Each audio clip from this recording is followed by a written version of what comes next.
નમસ્કાર, સ્વાગત છે આપનું આરબી ન્યૂઝના કાર્યક્રમ કવિતાના સફરનામામાં. હું અશ્વિન રાઠોડ, સ્વયંભૂ. આજનો વિષય છે માનવતાનું મૃત્યુ. એ વિષય ઉપર મેં કવિતા લખી છે જેનું શીર્ષક છે ક્યાં ખોવાયું આ માનવતાનું મૃત્યુ, જે આપની સમક્ષ રજૂ કરું છું. કે ક્યાં ખોવાયું એ સ્નેહનું ઝરણું આ માનવતાનું મૃત્યુ. ક્યાં ખોવાયું એ સ્નેહનું ઝરણું આ માનવતાનું મૃત્યુ.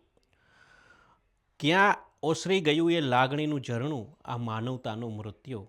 ક્યાં ઓસરી ગયું એ લાગણીનું ઝરણું આ માનવતાનું મૃત્યુ. કે આજ શમશાનમાં સૂતેલું છે શ્વાસ વગરનું આ માનવતાનું મૃત્યુ. કે આજ શમશાનમાં સૂતેલું છે શ્વાસ વગરનું આ માનવતાનું મૃત્યુ. આંખોમાં નૂર નથી માત્ર વેદના ભર્યું આ માનવતાનું મૃત્યુ. કે આંખોમાં નૂર નથી માત્ર વેદના ભર્યું આ માનવતાનું મૃત્યુ.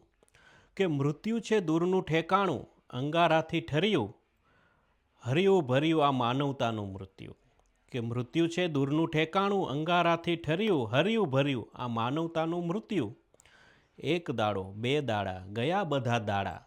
એક દાડો બે દાડા ગયા બધા દાડા. ટાણે આવી ઊભું રહ્યું આ માનવતાનું મૃત્યુ. કે ટાણે આવી ઊભું રહ્યું આ માનવતાનું મૃત્યુ. સમજી શકો તો સમજી લેજો. સમજી શકો તો સમજી લેજો જીવન વગરનું પાસું સ્વયંભૂ આ યુગમાં વેચાઈ રહ્યું છે આ માનવતાનું મૃત્યુ. કે સ્વયંભૂ આ યુગમાં વેચાઈ રહ્યું છે આ માનવતાનું મૃત્યુ. ક્યાં ખોવાયું એ સ્નેહનું ઝરણું આ માનવતાનું મૃત્યુ. નમસ્કાર, અસ્તુ.